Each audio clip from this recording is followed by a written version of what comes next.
भूगोल विषय का जो पाठ संख्या 3 हमारा चल रहा है उसकी नेक्स्ट क्लास के बारे में। और यहाँ आप देखेंगे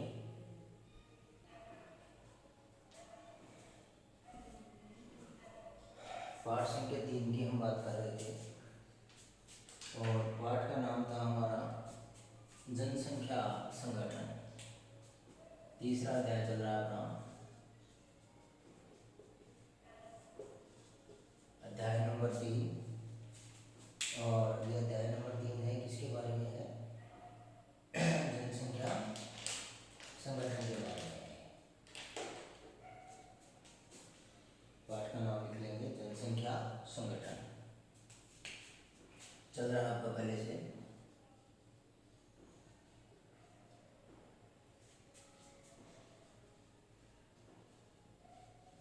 जनसंख्या संगठन, और जनसंख्या संगठन के अंतर्गत हम पहले बात कर रहे थे इसकी आयोडीन संरचना की, और आयोडीन संरचना हमारी कंप्लीट हो चुकी है।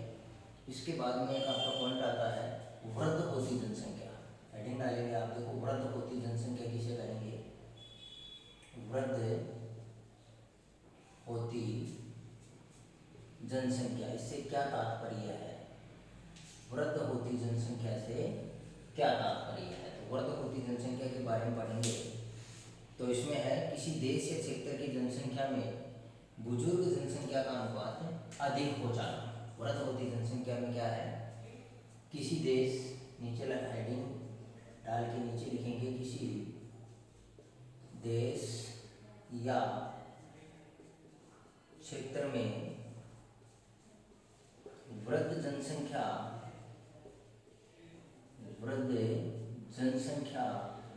का अनुपात अधिक हो जाना। वृद्ध जनसंख्या का अनुपात अधिक हो जाना क्या कहलाएगा?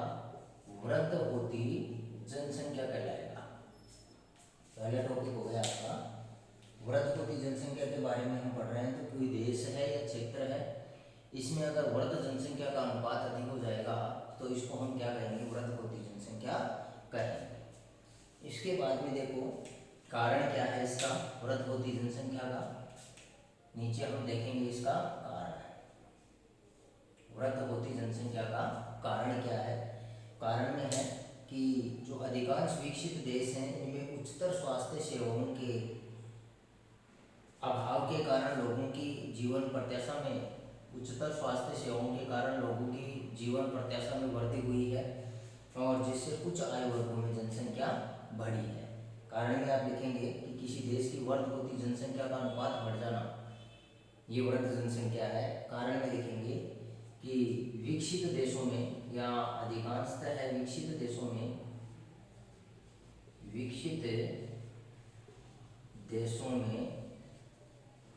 पहले भी हमने बात की थी कि जो विकसित देश हैं इन विकसित देशों में स्वास्थ्य सेवाओं की अच्छी उपलब्धता के कारण लोगों की जीवन प्रत्याशा बढ़ जाती है, और जीवन प्रत्याशा बढ़ने के कारण लोग अधिक आयु तक जीवित रहते हैं।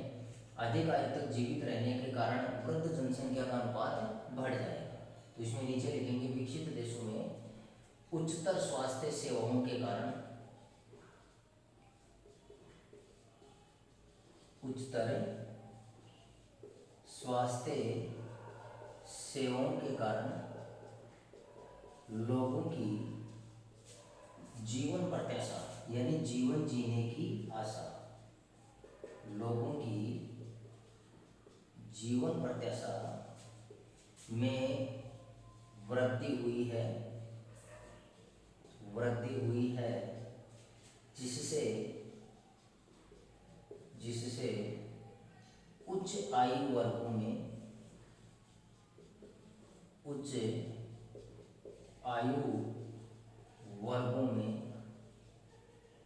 जनसंख्या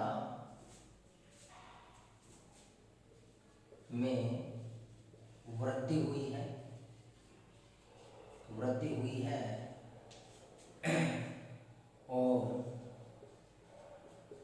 उच्च आयु वर्गों की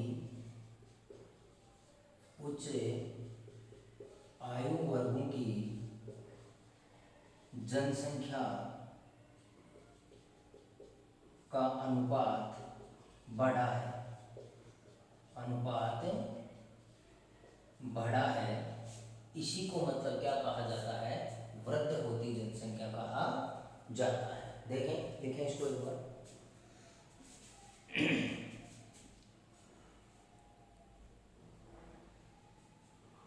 इसको वृद्ध होती जनसंख्या कहा जाता है। देखो क्या है वृद्ध होती जनसंख्या में, पहले आपका वृद्ध होती जनसंख्या है, ये इसकी परिभाषा हो गई कि किसी देश या क्षेत्र में वृद्ध जनसंख्या का अनुपात अधिक हो जाना, इसी को हम क्या कहेंगे, वृद्ध जनसंख्या कहेंगे। और वृद्ध जनसंख्या का मतलब, जैसे हमने पहले आयु वर्गों में बांटा था, एक बाल आयु वर्ग होता है जनसंख्या का, एक कौन सा होता है, बाल आयु वर्ग होता है, और इसके बाद में एक कार्यशील जनसंख्या होती है, और एक होती है वो होती है वृद्ध जनसंख्या। तीन आयु वर्ग हैं इसके, वृद्ध जनसंख्या। तो इस वृद्ध जनसंख्या में अगर किसी देश या किसी क्षेत्र में अगर वृद्ध जनसंख्या का अनुपात बढ़ जाएगा तो इसको हम क्या कहेंगे, वृद्ध जनसंख्या कहते हैं। और ये वृद्ध जनसंख्या है, ये उच्च आयु वर्गों में यानी 60 से अधिक उम्र के जो व्यक्ति हैं इनकी संख्या बढ़ जाती है। और इनकी संख्या कब बढ़ेगी, जब जो विकसित देश हैं, इन विकसित देशों में उच्चतर स्वास्थ्य सेवाएं मिलेंगी। उच्चतर स्वास्थ्य सेवाएं मिलने के कारण लोगों की जीवन प्रत्याशा में वृद्धि होगी। जीवन प्रत्याशा में वृद्धि होने के कारण जो उच्च आयु वर्ग हैं यानी 60 वर्ष से अधिक उम्र के जो लोग हैं उनकी संख्या बढ़ेगी, इसी को मतलब वृद्ध जनसंख्या कहा जाता है। तो ये तो वृद्ध होती हुई जनसंख्या की परिभाषा है कि वृद्ध होती हुई जनसंख्या किसे कहते हैं, यानी उच्च आयु वर्गों में या वृद्ध जनसंख्या का अनुपात अधिक हो जाना, या उच्च आयु वर्गों में जनसंख्या का अनुपात अधिक हो जाना वृद्ध जनसंख्या कहलाती है। यह आपका कारण आएगा कि किसी देश की या किसी क्षेत्र की वृद्ध जनसंख्या का कारण क्या है। तो वृद्ध जनसंख्या का कारण होगा कि उच्चतर स्वास्थ्य सेवाओं की उपलब्धता के कारण लोगों की जीवन प्रत्याशा में वृद्धि हुई है, और वृद्धि होने के कारण उच्च आयु वर्गों में जनसंख्या बढ़ी है, इसी को मतलब वृद्ध जनसंख्या कहा जाता है। इसी के नीचे एक लाइन और लिख लेंगे, तथा जन्म दर में ह्रास के कारण बच्चों का अनुपात घट गया है, तथा जन्म दर में ह्रास का मतलब कमी, जन्म दर में ह्रास, ह्रास का मतलब क्या होगा, कमी के कारण निम्न आयु वर्गों में भी लिख सकते हो, निम्न आयु वर्गों में जनसंख्या का अनुपात, निम्न आयु वर्गों में जनसंख्या का अनुपात घट गया है। निम्न आयु वर्गों में जनसंख्या का अनुपात घट गया है। तो ये वृद्ध होती हुई जनसंख्या का क्या है, कारण है, इसको आप उतारें। वृद्ध होती हुई जनसंख्या किसे कहेंगे, और इसके बाद में वृद्ध होती हुई किसी देश की वृद्ध होती हुई जनसंख्या का कारण क्या है, तो इसमें आपको नीचे बताना है, ये वृद्ध होती हुई जनसंख्या का कारण है। इसके बाद में हम बात करेंगे जो जनसंख्या संगठन हमारा चल रहा है, इस जनसंख्या संगठन में हम ग्रामीण और नगरीय संगठन की बातें करें। चलो आगे देखो, हेडिंग डालेंगे आप ग्रामीण नगरीय संगठन।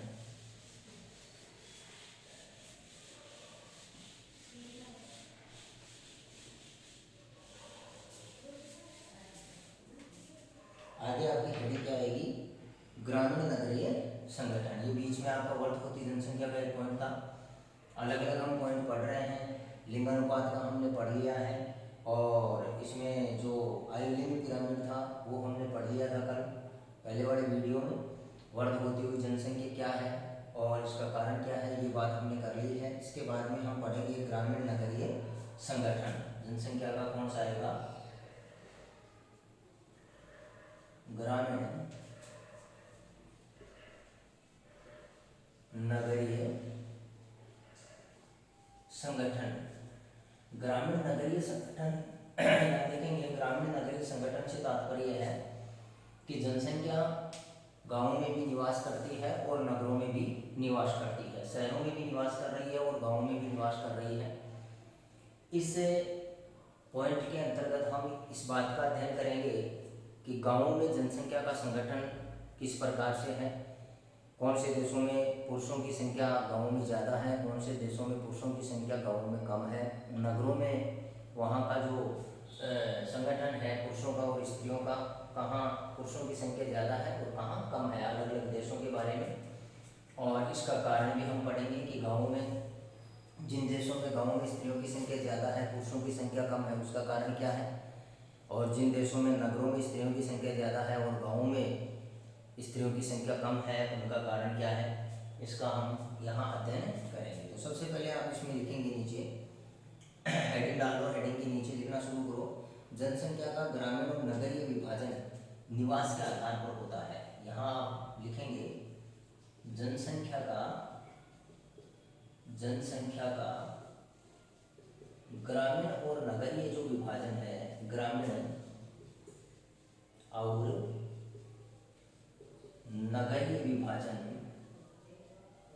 जनसंख्या का ग्रामीण और नगरीय विभाजन किसके आधार पर होता है, निवास स्थान के आधार पर। निवास स्थान यानी रहने का स्थान, निवास स्थान रहने का स्थान, निवास स्थान के आधार पर होता है, निवास स्थान के आधार पर होता है।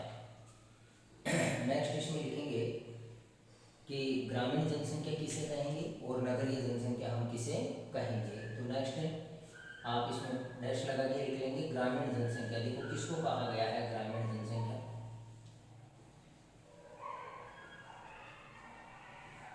ग्रामीण जनसंख्या।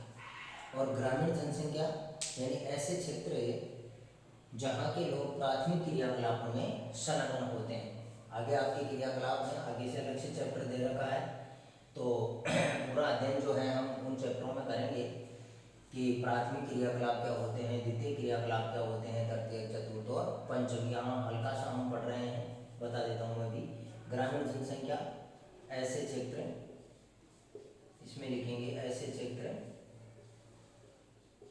जहाँ के अधिकांश लोग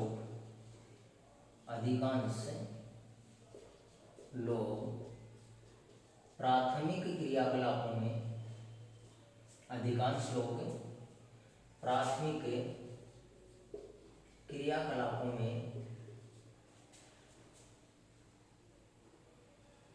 प्राथमिक क्रियाकलापों में संलग्न होते हैं, यानी लगे रहते हैं, संलग्न होते हैं।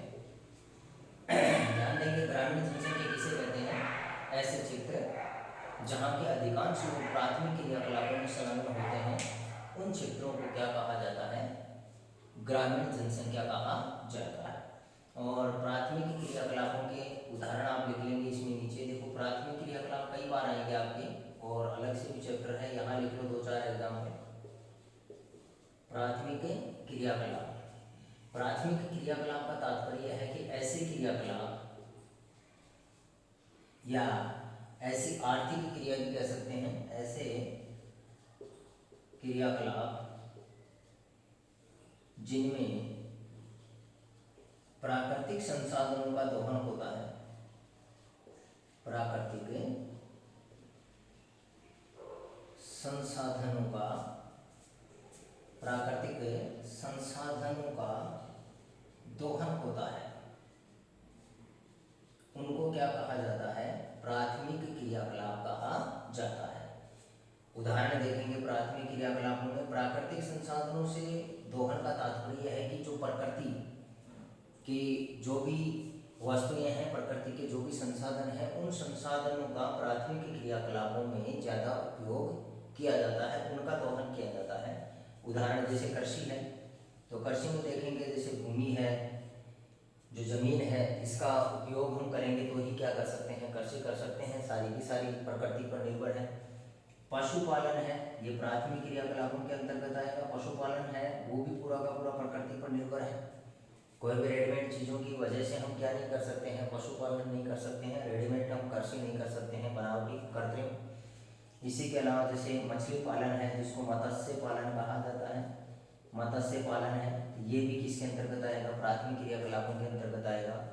इसी के साथ जैसे खनन कार्य है, जो भी खनिज वगैरह जो खोद कर निकाले जाते हैं, ये खनन कार्य भी किसके अंतर्गत आएगा, प्राथमिक क्रियाकलापों के अंतर्गत आएगा। तो ये ग्रामीण जनसंख्या की विशेषता हुई या ग्रामीण जनसंख्या की परिभाषा हुई कि ग्रामीण जनसंख्या किसे कहेंगे, ऐसे क्षेत्र जहाँ के अधिकांश लोग प्राथमिक क्रियाकलापों में लगे रहते हैं, संलग्न होते हैं, उन क्षेत्रों को ग्रामीण क्षेत्र या ग्रामीण जनसंख्या कहा जाता है। ये प्राथमिक क्रियाकलाप किसे कहते हैं, इनकी परिभाषा है और ये एग्जाम्पल है। इसके बाद में नेक्स्ट हम बात करेंगे नगरीय जनसंख्या की। कि नगरीय जनसंख्या किसे कहते हैं, नगरीय जनसंख्या। नगरीय जनसंख्या में देखो, नगरीय जनसंख्या की परिभाषा आएगी ऐसे क्षेत्र, नगरीय जनसंख्या में लिखेंगे ऐसे क्षेत्र जहाँ की अधिकांश जनसंख्या, जहाँ के अधिकांश लोग भी लिख सकते हैं या जनसंख्या भी लिख सकते हैं, जहाँ के अधिकांश लोग गैर प्राथमिक, ध्यान देंगे कौन से क्रियाकलापों में, गैर प्राथमिक, जहाँ के अधिकांश लोग गैर प्राथमिक क्रियाकलापों में संलग्न रहते हैं, गैर प्राथमिक क्रियाकलापों में संलग्न होते हैं, गैर प्राथमिक क्रियाकलापों में संलग्न होते हैं, उनको क्या कहा जाता है, नगरीय जनसंख्या कहा जाता है। गैर प्राथमिक क्रियाकलापों से तात्पर्य है यहाँ, गैर प्राथमिक क्रियाकलापों का मतलब क्या होगा, ऐसे कार्य, हमारी आय के ऐसे स्रोत जिनसे हम प्रकृति पर निर्भर नहीं रहते हैं, प्रत्यक्ष रूप से प्रकृति पर व्यक्ति निर्भर नहीं रहता है, उसको हम गैर प्राथमिक क्रियाकलाप कहते हैं। और इसमें हम उदाहरण के लिए लिख सकते हैं कि उदाहरण के लिए जैसे व्यापार है, ये व्यापार जो है वो प्रत्यक्ष रूप से प्रकृति पर निर्भर नहीं है। पहले कोई भी उपज जो उत्पन्न करने वाले हैं वो प्राथमिक क्रियाकलापों के द्वारा, जैसे मान लो कृषि है, ये प्राथमिक क्रियाकलापों में आ गई, सीधा का सीधा प्रकृति से संबंध है। लेकिन इस कृषि के द्वारा जो भी उपज होगी उसका व्यापार किया जाएगा, एक व्यक्ति खरीदेगा, उसको अपना लाभ कमाने के लिए दूसरे व्यक्ति को बेचेगा, फिर वो तीसरे को बेचेगा, तो वो जो उपज किया हुआ है उसी के ऊपर क्या कमा रहा है, लाभ कमा रहा है। तो प्रत्यक्ष रूप से वो प्रकृति पर निर्भर न होकर के यहाँ से जो उत्पन्न की गई सामग्री है, उत्पन्न किया गया जो उत्पाद है कृषि से, उसका भी वो व्यापार कर रहा है, व्यापार है। इसी प्रकार से जैसे संचार है, यानी विचारों को, व्यक्ति के जो विचार हैं, इन विचारों को एक व्यक्ति से दूसरे व्यक्ति तक पहुंचाने की जो टेक्निकल है, मोबाइल वगैरह है, इंटरनेट वगैरह है, ये सीधे के सीधे प्रकृति पर निर्भर न रह करके अप्रत्यक्ष रूप से निर्भर हैं, प्रत्यक्ष रूप से प्रकृति पर निर्भर नहीं है। तो व्यापार है, संचार है, परिवहन है, ये भी गैर प्राथमिक में आता है। बाकी इनका आगे और विभाजन किया गया है, परिवहन आदि, ये एग्जाम्पल आप यहाँ लिख लेंगे। ये सारे के सारे क्या हैं, गैर प्राथमिक क्रियाकलाप हैं। ये सारे के सारे क्या होंगे, आपके गैर प्राथमिक क्रियाकलाप होंगे, तो इनको लिख लो। यहाँ हम बात कर रहे हैं किसकी, ग्रामीण नगरीय संगठन की। ध्यान देंगे जनसंख्या का ग्रामीण और नगरीय जो विभाजन किया गया है, ग्रामीण और नगरीय विभाजन किया गया है, ये किसके आधार पर किया गया है, निवास स्थान के आधार पर किया गया है। इसके बाद में ये आपकी ग्रामीण जनसंख्या की परिभाषा है कि ग्रामीण जनसंख्या किसे कहोगे, ऐसे क्षेत्र जहाँ के अधिकांश लोग कौन सी क्रियाकलापों में संलग्न रहते हैं, प्राथमिक क्रियाकलापों में संलग्न होते हैं, उनको मतलब क्या कहा गया है, ग्रामीण जनसंख्या कहा गया है।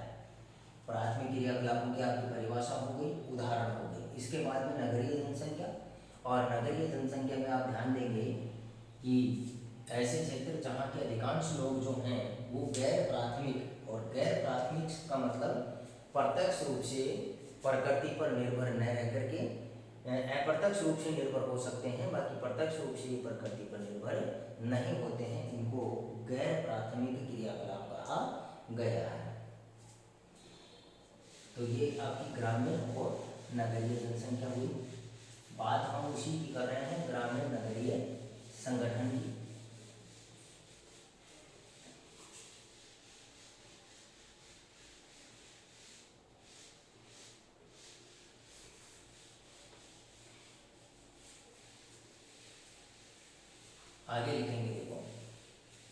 आगे क्या होगा, आगे हम बात करेंगे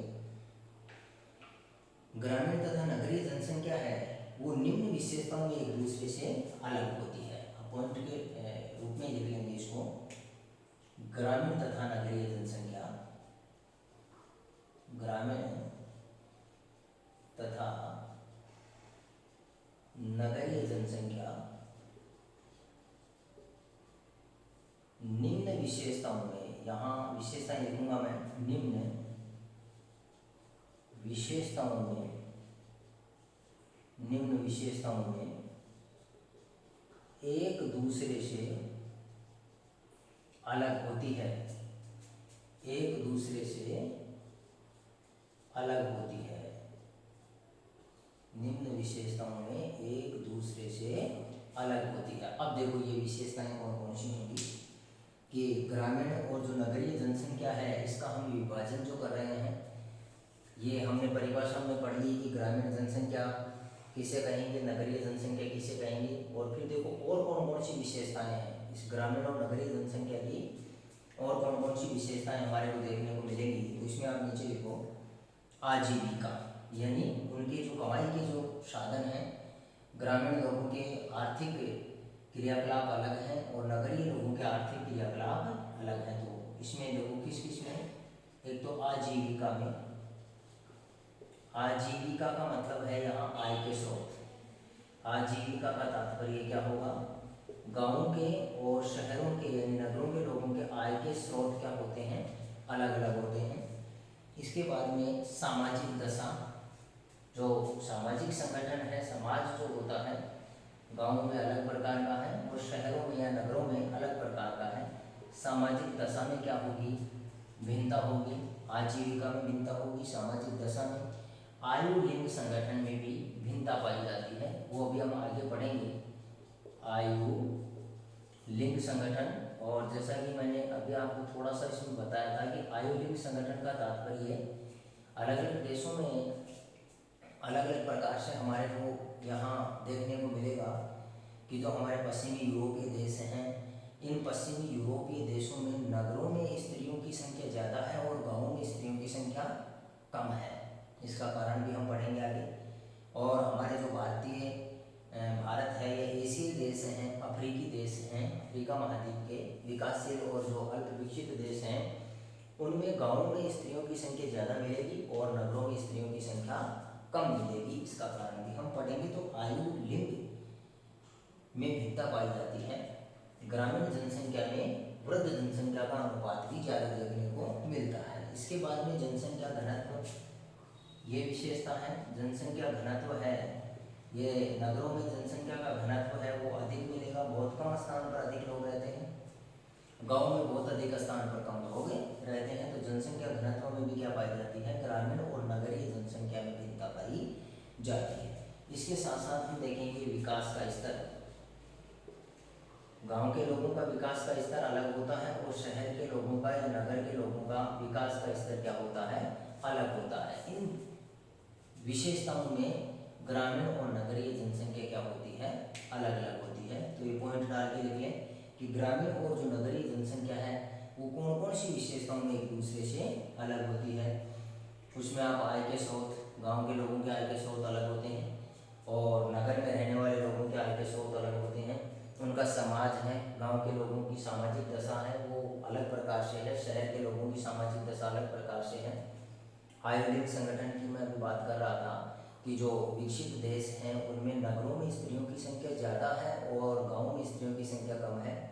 इसके साथ ही जो विकासशील देश हैं या अल्प विकसित देश हैं इनमें विपरीत है इनका, वहाँ गाँवों में संख्या स्त्रियों की ज़्यादा मिलेगी और नगरों में स्त्रियों की संख्या कम मिलेगी। इसका कारण हम पढ़ेंगे। जनसंख्या घनत्व मैंने भी आपको बताया कि नगरों में जनसंख्या घनत्व अधिक पाया जाता है और गाँवों में जनसंख्या घनत्व कम पाया जाता है। विकास का स्तर देखेंगे तो विकास के स्तर में भी भिन्नता पाई जाती है। नगरीय लोगों का विकास का स्तर उच्च होता है क्योंकि वहाँ सभी प्रकार की मूलभूत सुविधाओं की उपलब्धता होती है, इसलिए उनका विकास का स्तर ऊंचा होता है। रहन सहन का स्तर भी उनका ऊंचा होता है। ग्रामीण क्षेत्रों में शिक्षा का है या अन्य जो भी मूलभूत सुविधाएं हैं वो आसानी से उपलब्ध नहीं हो पाती हैं, चाहे संचार की देख लें, या अन्य जो भी आय के स्रोत देखें जिससे ग्रामीण लोगों के विकास का स्तर निम्न होता है। इसके बाद में हम बात करेंगे, इसको आप उतारें, बात हम कर रहे हैं, पॉइंट केवल वही चल रहा अपना ग्रामीण नगरीय संगठन की। ग्रामीण नगरीय संगठन क्या होते हैं, गाँव में और नगरों की जनसंख्या के बारे में। नेक्स्ट हमारा पॉइंट होगा कि विश्व में ग्रामीण नगरीय लिंग संगठन की हम तुलना करेंगे। हेडिंग ये है आपकी एक तरह से विश्व में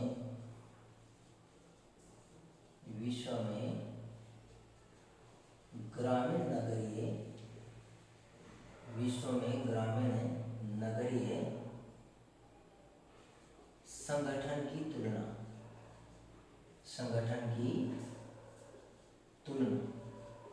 और यहाँ इस संगठन की तुलना से तात्पर्य यह है कि विश्व के कौन से देश ऐसे हैं जहाँ नगरों में स्त्रियों की संख्या ज़्यादा है और गाँवों में स्त्रियों की संख्या कम है, और विश्व में ऐसे कौन से देश हैं जहाँ नगरों में स्त्रियों की संख्या कम है और गाँवों में स्त्रियों की संख्या ज़्यादा है, और इनका कारण क्या है।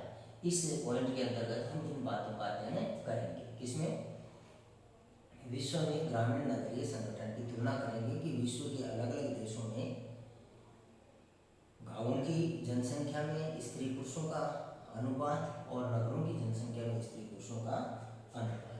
तो सबसे पहले हम बात करेंगे संगठन में या पश्चिमी यूरोपीय देश में ग्रामीण नगरीय लिंग संगठन।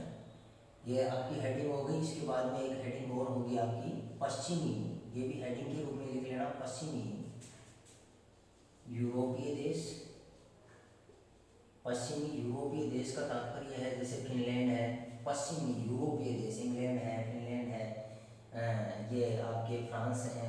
यूरोप महाद्वीप के अंदर आप पश्चिम में देखेंगे, या जो आपका यूरोप महाद्वीप है इसके पश्चिम वाले देश देखेंगे, पश्चिमी यूरोपीय देश। एक इसमें एग्जाम्पल आपका दे रखा है, फिनलैंड है तथा, और इसके अलावा उत्तरी अमेरिका महाद्वीप के अंदर यूएसए है, यूनाइटेड स्टेट ऑफ अमेरिका, संयुक्त राज्य अमेरिका जिसको हिंदी में कहा जाता है। और एक हम कनाडा की तुलना कर रहे हैं, किसकी तुलना कर रहे हैं, कनाडा। ये भी किसमें है, उत्तरी अमेरिका महाद्वीप का देश है कनाडा भी। यूएसए है, ये भी उत्तरी अमेरिका महाद्वीप का देश है। फिनलैंड जो है वो कौन से महाद्वीप का देश है, यूरोपीय महाद्वीप का देश है। तो इसमें हम किसकी बात करेंगे, ग्रामीण नगरीय लिंग संगठन। कनाडा में ग्रामीण नगरीय संगठन, ग्रामीण और नगरीय जनसंख्या का क्या संगठन होगा, ये भी आपका एक हेडिंग के रूप में होगा, हेडिंग के रूप में लिख लें। और इसमें हम देखो नीचे कैसे तुलना करेंगे। इसमें आप लिखेंगे कि इन देशों में ग्रामीण क्षेत्रों में स्त्रियों की तुलना में पुरुषों की संख्या ज़्यादा है। क्या है, इन देशों के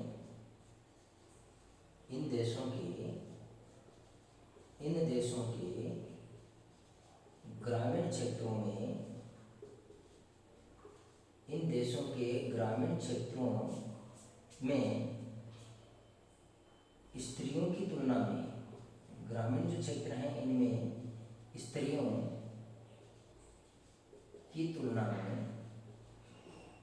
की तुलना में पुरुषों की संख्या ज़्यादा है, पुरुषों की संख्या अधिक है।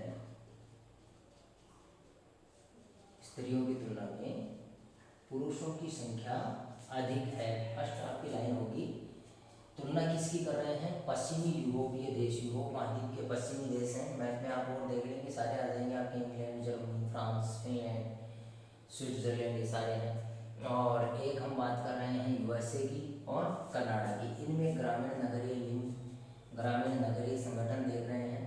तो पहला आपका तुलना क्या हुआ कि ये जो देश हैं जो भी हमने हेडिंग में डाले, इन देशों में स्त्रियों की तुलना में पुरुषों की संख्या ज़्यादा है गाँव में। इन देशों के जो ग्रामीण क्षेत्र हैं, इन ग्रामीण क्षेत्रों में स्त्रियों की तुलना में किसकी संख्या ज़्यादा है, पुरुषों की संख्या ज़्यादा है। इसके बाद में इसका कारण बताएंगे कि कारण क्या है। नीचे आप इसमें कारण लिखेंगे कि इन देशों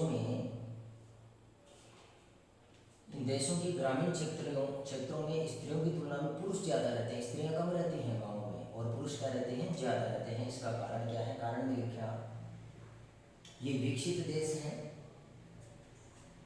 कारण में लिखे आप डैश लगा करके, ये क्या है, विकसित देश हैं। ये विकसित देश हैं और इन देशों के ग्रामीण क्षेत्रों में, इन देशों के ग्रामीण क्षेत्रों में, ग्रामीण क्षेत्रों में कृषि कार्य मशीनों के द्वारा होता है। कृषि कार्य मशीनों की सहायता से होता है, मशीनों की सहायता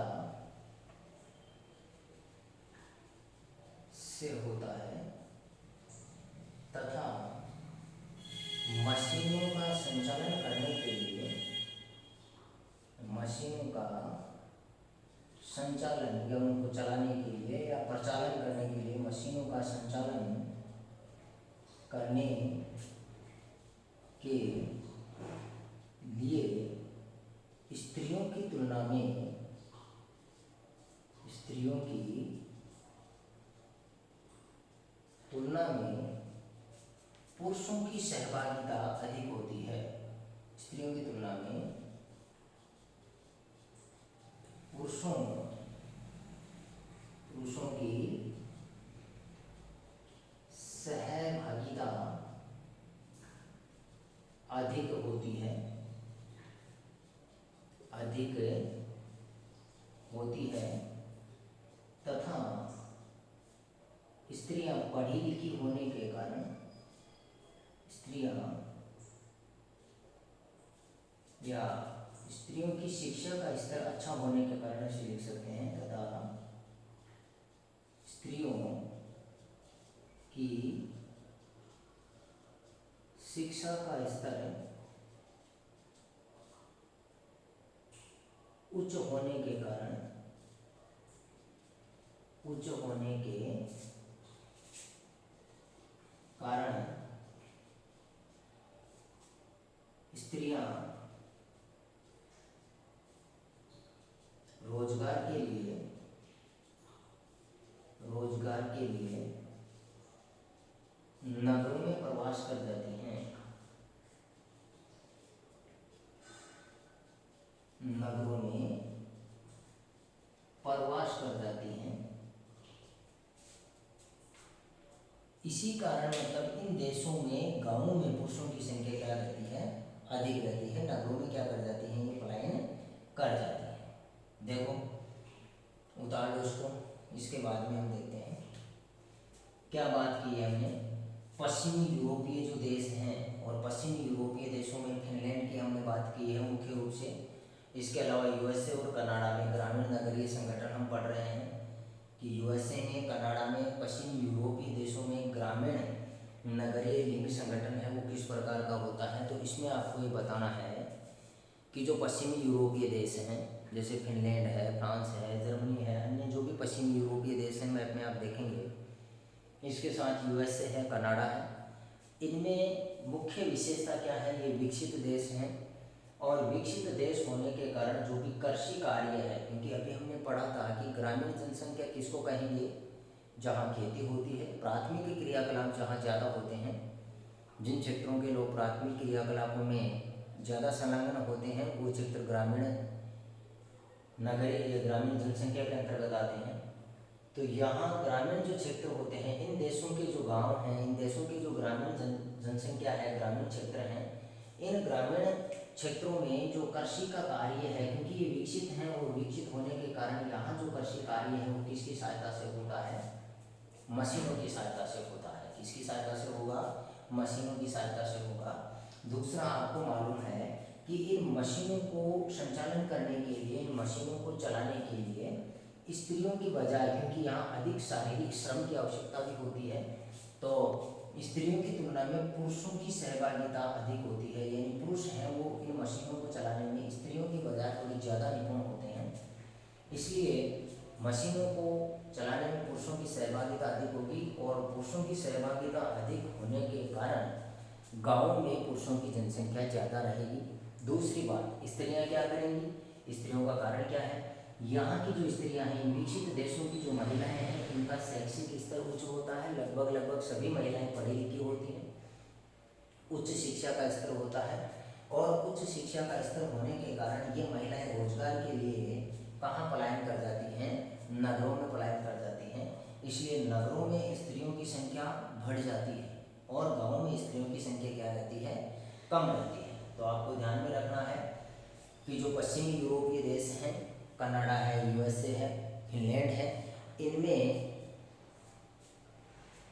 ग्रामीण जो जनसंख्या है, इस ग्रामीण जनसंख्या में स्त्रियों का अनुपात कम मिलेगा और नगरों में स्त्रियों का अनुपात अधिक मिलेगा। और उसका कारण आपको बताना है कि इसका कारण क्या है कि इन देशों के ग्रामीण क्षेत्रों में कृषि कार्य है वो मशीनों की सहायता से होता है और मशीनों की सहायता से होने के कारण मशीनों को चलाने के लिए स्त्रियों की तुलना में पुरुषों की सहभागिता ज़्यादा होगी और पुरुषों की सहभागिता अधिक होने के कारण पुरुष तो करेंगे कृषि कार्य ज़्यादा, इसलिए गाँव में रहेंगे। और स्त्रियों का शैक्षिक स्तर अच्छा होता है, अच्छी पढ़ी लिखी होती हैं और इसकी वजह से वो रोजगार के लिए कहाँ पलायन कर जाती हैं? नगरों में कोई भी अपना बिजनेस करने के उद्देश्य से या कोई भी अपना सर्विस करने के उद्देश्य से वो नगरों में पलायन कर जाती हैं और गाँवों में उनकी संख्या कम रहती है। तो ये तो था विकसित देशों की बात। इसके बाद में हम बात करेंगे जो विकासशील और जो अल्प विकसित देश हैं उनमें ग्रामीण नगरीय संगठन कैसा होता है। तो नीचे आप एक तरह से हेडिंग के रूप में लिखेंगे अफ्रीकी देश। कौन से महाद्वीप की बात कर रहे हैं? अफ्रीका महाद्वीप की। तो अफ्रीकी देश, और इसमें एक एग्जाम्पल लिया गया है जिम्बाब्वे का। अफ्रीकी देश है जिम्बाब्वे, अफ्रीकी देश जिम्बाब्वे तथा एशियाई देश, एशिया महाद्वीप के देश हैं तथा एशियाई देश।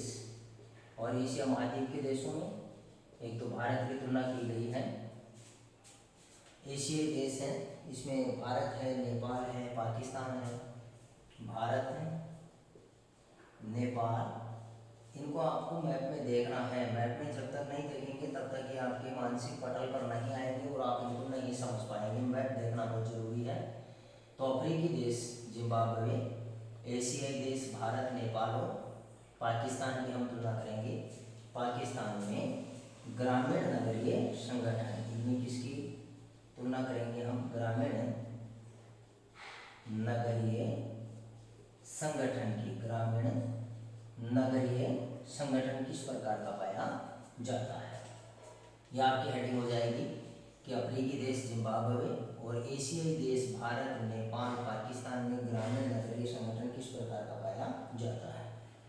इसमें आप नीचे लिखेंगे कि ये विकासशील देश होने के कारण, नेक्स्ट डैश लगा के लिखेंगे ये क्या है? सारे विकासशील हैं या अल्प विकसित हैं? तो ये विकासशील देश होने के कारण, विकासशील देश होने के कारण कृषि कार्य मशीनीकृत न होकर,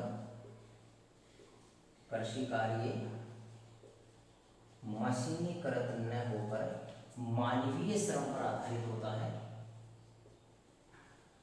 मानवीय श्रम का मतलब है या लेबर से, मेहनत से, मानवीय श्रम पर निर्भर होता है या आधारित होता है या मानवीय श्रम की सहभागिता होती है। तो मानवीय श्रम पर क्या होता है? ये आधारित होता है। और कृषि कार्यों में होता है तथा कृषि कार्यों में पुरुषों की तुलना में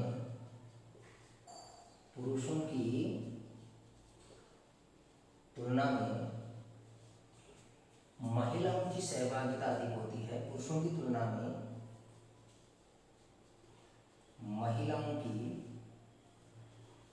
महिलाओं की सहभागिता अधिक होती है,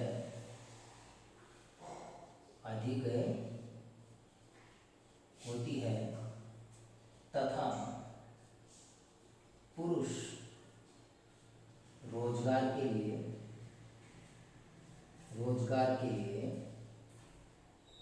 नगरों में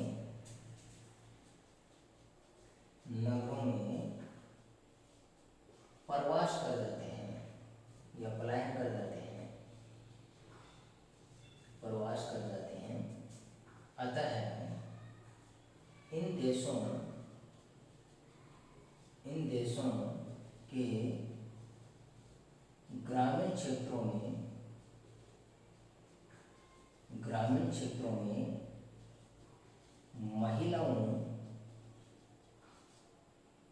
क्षेत्रों की जनसंख्या में, देख लो इसको,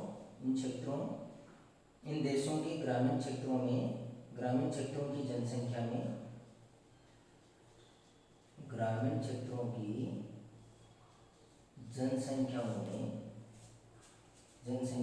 महिलाओं का अनुपात अधिक होता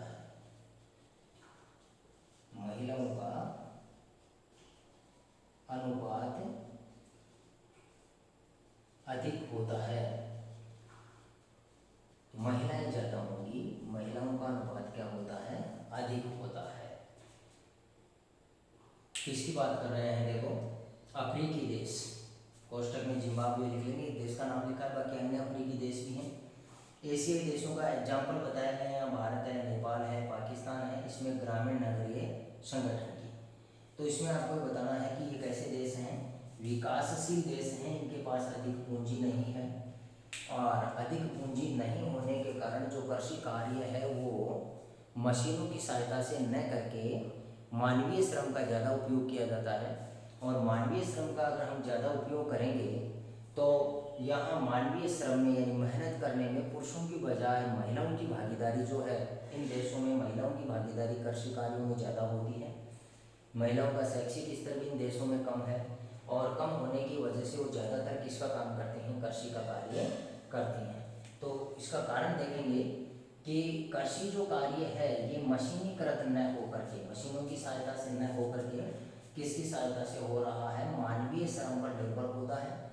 दूसरा, जो यहाँ खेती हो रही है इन देशों में, इन कृषि कार्यों में पुरुषों की तुलना में महिलाओं की जो सहभागिता है, महिलाओं का योगदान है, महिलाओं की भागीदारी है, वो अधिक होती है।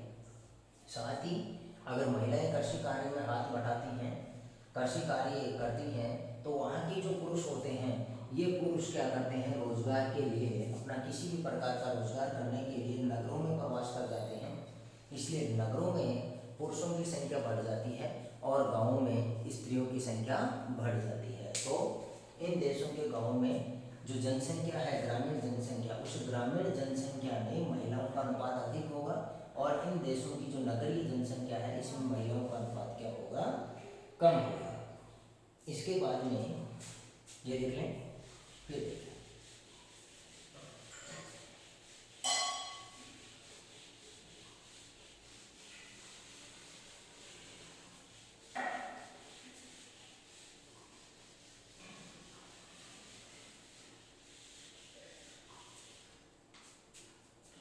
नेक्स्ट हम बात करेंगे इसी के अलावा और कारण क्या क्या हो सकते हैं। जो अफ्रीकी और जो एशियाई देश हैं, इन अफ्रीकी और एशियाई देशों के ग्रामीण क्षेत्रों में महिलाओं की संख्या ज़्यादा होने के और क्या क्या कारण हैं, और नेक्स्ट लाइन में लिखेंगे, आप नेक्स्ट में करके लिख लेंगे कि इसके अलावा अफ्रीकी तथा एशियाई देशों में ग्रामीण लिंगानुपात अधिक होने के कारण। इसके अलावा एक कारण तो मैंने आपको पहले बता ही दिया, कृषि वाला। इसके अलावा और कौन से कारण हैं? इसके अलावा अफ्रीकी तथा एशियाई देशों में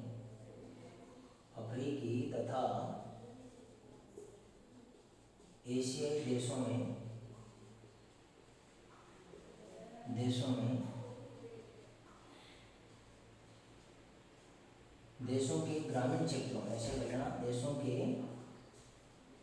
ग्रामीण ग्रामीण क्षेत्रों में महिलाओं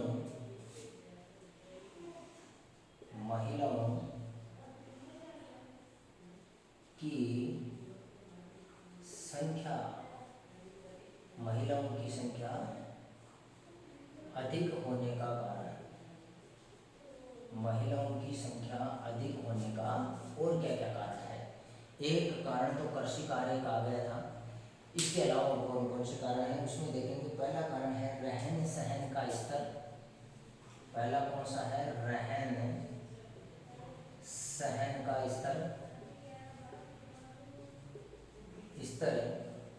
और इसमें क्या है रहन सहन के स्तर में कि ये विकासशील देश हैं, और इन विकासशील देशों में अगर नगरों में कोई व्यक्ति रह रहा है तो उनके रहन सहन के स्तर में खर्चा क्या आएगा, अधिक आएगा। तो रहन सहन के स्तर में नगरीय व्यय अधिक होता है, नगरों में खर्चा क्या होगा, ज़्यादा होता है, और नगरीय व्यय अधिक होता है। इसलिए अभी आपको दिमाग में ये रखना है कि यह नगरीय व्यय अधिक होता है, इसका मतलब क्या हुआ, क्योंकि स्त्रियों के लिए खर्चे की भी क्या होती है, अधिक आवश्यकता होती है। स्त्रियां इन देशों में, विकासशील देशों में उनका शैक्षिक स्तर भी इतना हाई नहीं होता है, तो इनका नगरीय व्यय अधिक होता है। और ये विकासशील हैं तो ज़्यादा खर्चे को क्या नहीं कर पाते हैं, सहन नहीं कर पाते हैं। दूसरा क्या कारण आएगा, महिलाओं की सामाजिक स्थिति। यहाँ महिलाओं की, हमारी जो भारतीय संस्कृति है इसमें आप देखते हैं कि महिलाएं ज़्यादातर नगरों में अपने आप को अनुकूलित कर पाने में असमर्थ होती हैं। तो महिलाओं की सामाजिक जो स्थिति है वो भी गांव में बेहतरीन होती है, और वो गांव में ही रहना पसंद करती हैं। तो महिलाओं की सामाजिक स्थिति है, इसके कारण भी यहाँ ग्रामीण जनसंख्या में महिलाओं का अनुपात अधिक है। इसके अलावा शैक्षणिक सुविधाओं की उपलब्धता, इसमें भी कमी है। शैक्षणिक सुविधाओं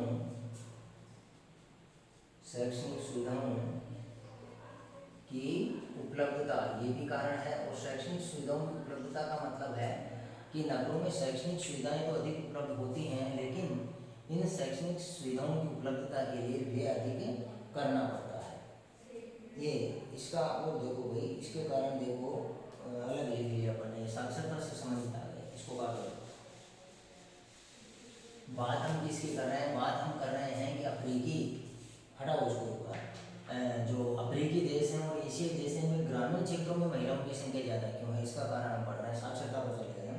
इसमें देखो पहला नगरों में आवास की कमी है।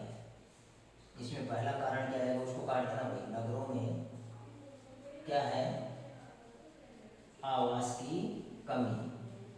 इन देशों में नगरों में आवास की कमी है, और आवास की कमी होने के कारण पुरुष केवल कार्य के लिए ही नगरों में प्रस्थान करते हैं, क्योंकि नगरों में जनसंख्या घनत्व ज़्यादा पाया जाता है। दूसरा कारण देखेंगे, रहन सहन की उच्च लागत है। और रहन सहन की उच्च लागत होने के कारण रहन सहन की उच्च लागत है। नगरों में रहन सहन की लागत उच्च होती है, खर्चा ज़्यादा होता है। और देश विकासशील है, पूंजी ज़्यादा नहीं है, इसलिए लोग गाँव में ज़्यादा रहते हैं, क्योंकि वहाँ रहन सहन का खर्चा कम होता है। तीसरा इनका कारण है महिलाओं के लिए रोजगार के अवसरों की कमी। यहाँ जो विकासशील देश हैं इनमें देखो महिलाओं के लिए रोजगार की कमी। कहाँ, नगरों में महिलाओं के लिए रोजगार की कमी।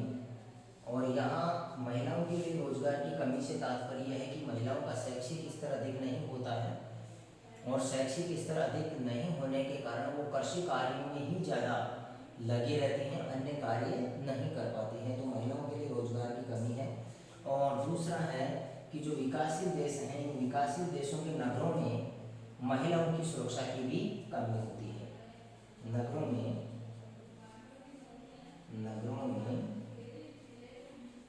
महिलाओं की सुरक्षा में कमी, महिलाओं की सुरक्षा में कमी। नगरों में महिलाओं की सुरक्षा में भी क्या होती है, कमी होती है। इन देशों की हम बात कर रहे हैं, अफ्रीकी और एशियाई देशों की। अफ्रीकी और जो एशियाई देश हैं, इन अफ्रीकी और एशियाई देशों के ग्रामीण क्षेत्रों में महिलाओं की संख्या ज़्यादा होती है। ग्रामीण क्षेत्रों में महिलाओं की संख्या क्या होती है, अधिक होती है। इसके कारण क्या है देखेंगे पुनः। पहला कारण क्या है, नगरों में आवास की कमी है, और नगरों में आवास की कमी होने के कारण यहाँ महिलाएं पलायन नहीं करती हैं। दूसरा, आपको पता है कि गाँव में इन विकासशील देशों में शैक्षिक स्तर अधिक नहीं होने के कारण बहुत सारी जनसंख्या है वो उच्च शैक्षिक स्तर की नहीं होती है। वो अन्य संसाधनों के अभाव में महिलाएं अधिक अपनी पढ़ाई लिखाई नहीं कर पाती हैं, तो नगरों में आवास की कमी रहती है। इसलिए मतलब महिलाओं के लिए वहाँ रोजगार नहीं होगा, और रोजगार नहीं होने के कारण महिलाएं क्या नहीं करेंगी, नगरों में प्रवास नहीं करेंगी। दूसरा, रहन सहन की लागत क्या आएगी, ऊँच आएगी, और देश कैसे हैं, विकासशील है, खर्चा ज़्यादा नहीं है। महिलाओं के लिए रोजगार की कमी है इन्हें नगरों में। महिलाओं के लिए कहाँ, नगरों में रोजगार की कमी है। और नगरों में रोजगार की कमी से तात्पर्य क्या है कि अधिक पढ़ी लिखी महिलाएं हैं वो तो क्या कर लेती हैं, नगरों में अपना रोजगार कर लेती हैं, लेकिन ज़्यादा पढ़ी लिखी नहीं होने के कारण वो नगरों में अपना कोई भी धंधा नहीं कर सकती हैं, कोई भी रोजगार नहीं कर सकती हैं, इसलिए उनको गाँव में ही रहना पड़ता है। फिर नगरों में विकासशील जो देश हैं, इन विकासशील देशों में नगरों में महिलाओं की सुरक्षा में भी क्या होती है, कमी होती है। अब इसमें एक अपने ग्राफ दे रखे हैं कि कौन कौन से देशों में ग्रामीण और जो नगरीय संगठन है उसका ग्राफ है वो किस प्रकार से है। तो आप इसका ग्राफ और देख लें। अब देखिए, यहाँ कुछ चयनित देशों के ग्रामीण और नगरीय जो संगठन है इसके आपको यहाँ ग्राफ दिखाया गया है। कुछ चयनित देश हैं, जिम्बाब्वे है, अभी हमने बात की थी, अफ्रीकी देश, और यहाँ हम ग्रामीण जनसंख्या और नगरीय जनसंख्या में स्त्री और पुरुषों की तुलना करेंगे। सामने देखेंगे, अभी इसको बनाएंगे नहीं, लास्ट में बनाएंगे, पहले समझ लें, आप अपनी बुक्स से भी इसको बना सकते हैं। एक कनाडा है, ब्राज़ील का है, नेपाल का है, फिनलैंड का है, और ये न्यूजीलैंड का है। इसको समझने से पहले आप यहाँ देखेंगे, जिन स्तंभों में हमने ऊर्ध्वाधर इस पेन से जैसे ऐसे ऊर्ध्वाधर जहाँ मैंने लाइनें खींची हैं वो तो कौन सी जनसंख्या को प्रदर्शित कर रहा है, ग्रामीण जनसंख्या को। और जिस कॉलम में, जिस स्तंभ में हमने इस प्रकार से क्षैतिज लाइनें खींची हैं ऐसे, वो किसको प्रदर्शित कर रहा है, शहरी यानी नगरीय जनसंख्या को, शहरी यानी नगरीय जनसंख्या को। यहाँ देशों के नाम लिखे हुए हैं, ये सब देशों की ग्रामीण और नगरीय जनसंख्या है। शहरी भी कह सकते हो और इसको आप नगरीय भी कह सकते हो, दोनों एक ही बात है। अब देखो, ये जो ऊर्ध्वाधर है इधर, इसमें यहाँ मैंने लिखा है प्रति 1000 पुरुषों की तुलना में स्त्रियों की संख्या, प्रति 1000 पुरुषों की तुलना में स्त्रियों की संख्या की 1000 पुरुषों पर यहाँ जो लिख रखा है ये स्त्रियाँ हैं। यहाँ जो संख्या लिखी गई है ये संख्या किसकी है, स्त्रियों की संख्या है कि 1000 पुरुषों पर कितनी स्त्रियां हैं। अब आप देखो, जिम्बाब्वे की बात करते हैं। जिम्बाब्वे में ये कौन सी जनसंख्या है, ग्रामीण जनसंख्या। पुरुष कितने हैं, सब में फिक्स हो गए, 1000 पुरुष हैं। वहाँ स्त्रियां कितनी हैं वो हमने इन स्तंभों के शीर्ष पर लिख दिया है। जितनी स्त्रियों की संख्या है वो स्त्रियों की संख्या इन स्तंभों के शीर्ष पर लिखी हुई है। इनके ऊपर जैसे एक एग्जाम्पल के तौर पर यहाँ 902 लिखा हुआ है, इसका मतलब यहाँ पुरुष तो कितने हैं, 1000, और स्त्रियाँ कितनी हैं, 902। ऐसे ही 1008 लिख रखा है, इसका मतलब ये संख्या किसकी है, स्त्रियों की। तो यहाँ पुरुष तो कितने हैं, 1000, और स्त्रियाँ कितनी हैं, 1008 है। आइए आप सबसे पहले जिम्बाब्वे में देखिए। जिम्बाब्वे में आप देखोगे तो जिम्बाब्वे में आपको क्या देखने को मिल रहा है, ये ग्रामीण जनसंख्या है, यानी यहाँ पुरुष तो कितने हैं, 1000 हैं। ये जो कॉलम आप देख रहे हैं इसमें देखिए पुरुष कितने हैं, 1000 हैं, और इन 1000 पुरुषों पर स्त्रियों की संख्या कितनी है, 1032 है। इसका मतलब स्त्रियों की संख्या क्या है, ज़्यादा है, और पुरुषों की संख्या क्या है, कम है। और जिम्बाब्वे के बारे में हमने यही पढ़ा था कि जिम्बाब्वे अफ्रीकी देश है, और इसमें जो ग्रामीण जनसंख्या है, ये कौन सी जनसंख्या का स्तंभ है, ग्रामीण जनसंख्या का। वहाँ संकेत देखेंगे, ये कौन सी जनसंख्या का स्तंभ है, ग्रामीण जनसंख्या का स्तंभ है। तो जिम्बाब्वे में ग्रामीण जनसंख्या में स्त्रियों की संख्या ज़्यादा है और पुरुषों की संख्या कम है, यही बात हमने पीछे पढ़ी थी। यहाँ ये है वो शहरी जनसंख्या का ग्राफ है, ये जो आपको कॉलम दिखाई दे रहा है ये कॉलम किसका है, शहरी जनसंख्या का है। और यहाँ 1087 लिखा है, इसका मतलब यह स्त्री तो कितनी है 1087 और पुरुष कितने हैं 1000, यानी 1000 पुरुषों पर यहाँ की हम बात करें तो शहर में तो 1000 पुरुष हैं और स्त्रियों की संख्या कितनी है 1087 है और 1087 जिम्बाब्वे में ज़्यादा आ रही है पुरुषों की संख्या। ये अच्छा ये ग्रामीण जनसंख्या का है, ग्रामीण जनसंख्या में 1032 है, 1000 पुरुषों पर 1032 स्त्रियां हैं। और जो नगरीय जनसंख्या है इसमें 1000 पुरुष हैं और इनके ऊपर स्त्रियों की संख्या कितनी है 1087, इसको देखना पड़ेगा, इसमें हो सकता है यहाँ है प्रति 1000 पुरुषों की तुलना में स्त्रियों की संख्या। अच्छा ये जो लिखा हुआ है ये प्रति, देखो यहाँ देखोगे प्रति 1000 पुरुषों की तुलना में ये किसकी संख्या है स्त्रियों की संख्या है। 1000 पुरुषों पर किसकी संख्या है ये स्त्रियों की संख्या है। तो नेपाल के अंदर ग्रामीण क्षेत्र 1000 पुरुषों की तुलना में स्त्रियां 1000 पुरुष हैं और 1000 पुरुषों की तुलना में किसकी संख्या दे रखी है स्त्रियों की संख्या दे रखी है। यानी यहाँ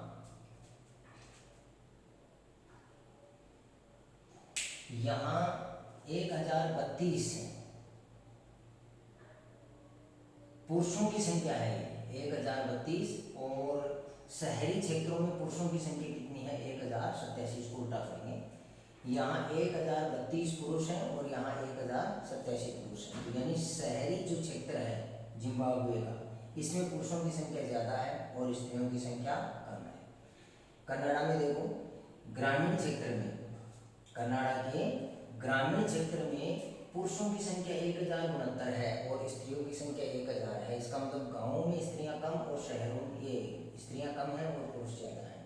शहर में देखो नगरीय जनसंख्या में देखेंगे तो यहाँ नगरीय जनसंख्या में क्या है पुरुष तो हैं 968 और स्त्री कितनी है 1000। यही बात हमने पढ़ी थी कि कनाडा के ग्रामीण क्षेत्रों में स्त्रियों की संख्या तो होती है कम, यानी यहाँ पुरुष तो हैं, ये क्या है पुरुष हैं, इसका आपको कंफ्यूज नहीं होना, ये पुरुष हैं कितनी स्त्रियों पर 1000 स्त्रियों पर। तो पुरुष कितने 1069 किसमें ग्रामीण क्षेत्र में और स्त्रियाँ कितनी हैं सब में 1000 हैं, 1000 स्त्रियों पर पुरुषों की संख्या है।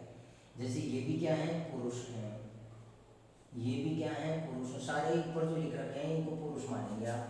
ये भी क्या है पुरुष हैं, ये 968 ये भी पुरुष हैं, ये भी पुरुष हैं, ये भी पुरुष हैं, ये भी पुरुष हैं, ये भी पुरुष हैं, ये भी पुरुष हैं, ये भी पुरुष हैं और ये भी पुरुष हैं।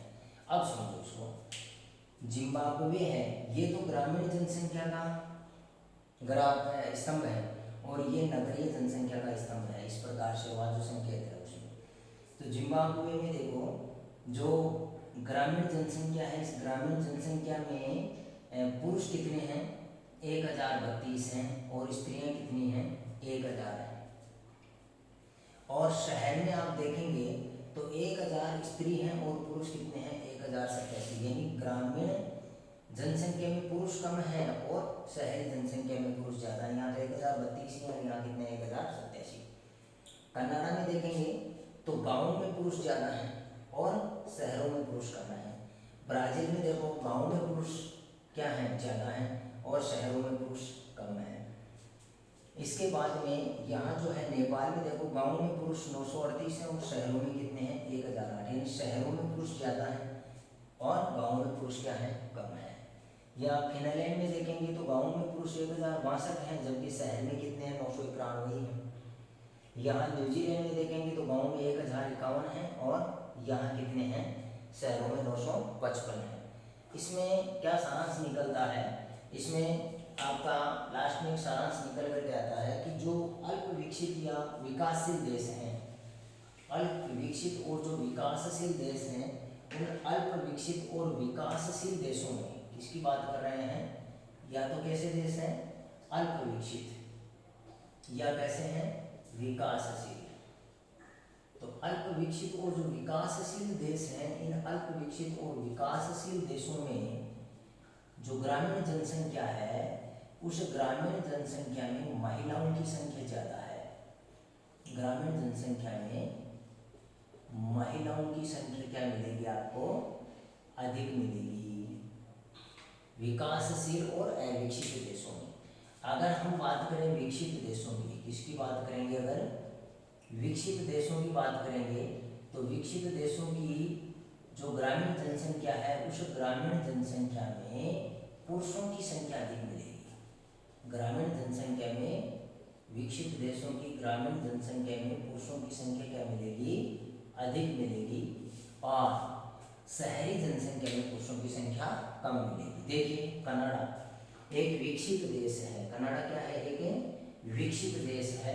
इसमें आप देखेंगे गांवों में पुरुष कितने हैं, 1069। हम बात क्या कर रहे हैं कि विकसित देशों के ग्रामीण क्षेत्रों में पुरुषों की संख्या क्या है, अधिक है। कनाडा विकसित देश है। फिनलैंड क्या है, विकसित देश है। तो इन दोनों में आप तुलना करके देख ले, फिनलैंड में भी 1062 है, जबकि शहर में 991 पुरुष रहते हैं प्रति 1000 पर, और यहाँ प्रति 1000 पर 1062 है।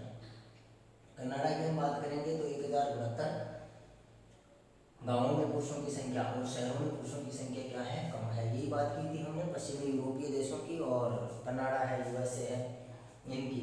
इसके अलावा हमने पढ़ा जैसे भाई नेपाल क्या है, जो विकासशील देश है, न्यूजीलैंड विकासशील है, ब्राज़ील है, जिम्बाब्वे। इनमें आप देखोगे जैसे नेपाल में अगर आप देखेंगे तो नेपाल में क्या है, गाँवों में पुरुष कितने हैं, 938, और महिला कितनी है, 1000। बताओ महिला ज़्यादा हुई या पुरुष, महिला है 1000 और पुरुष कितने हैं, 938। तो गाँवों में महिलाओं की संख्या क्या मिलेगी, विकासशील देशों में गाँवों में महिलाओं की संख्या ज़्यादा मिलेगी और पुरुषों की संख्या कम मिलेगी। ऐसे ही देखो शहरों में, इन देशों में शहरों में पुरुष तो कितने हैं, 1008 हैं, जबकि महिलाएं कितनी हैं, 1000 हैं। यानी यह तुलनात्मक अध्ययन करवाया गया है, और इस तुलनात्मक अध्ययन से आपको ये समझना है कि जो विकसित देश हैं, इन विकसित देशों की ग्रामीण जनसंख्या में पुरुषों का अनुपात ज़्यादा होता है, और जो शहरी जनसंख्या है उसमें पुरुषों का अनुपात कम होता है। इसका कारण हमने पढ़ लिया था।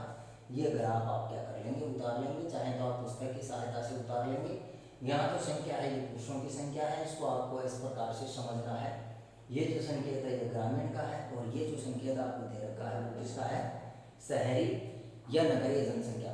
तो ये आज का आपका टॉपिक था। एक तो वर्ध होती हुई जनसंख्या के बारे में आपको समझना है कि वर्ध होती हुई जनसंख्या किसे कहते हैं, और एक आपका था ग्रामीण नगरीय संगठन, जनसंख्या का ग्रामीण नगरीय संगठन, जो अलग अलग देशों में अलग अलग प्रकार से पाया जाता है। Thank you.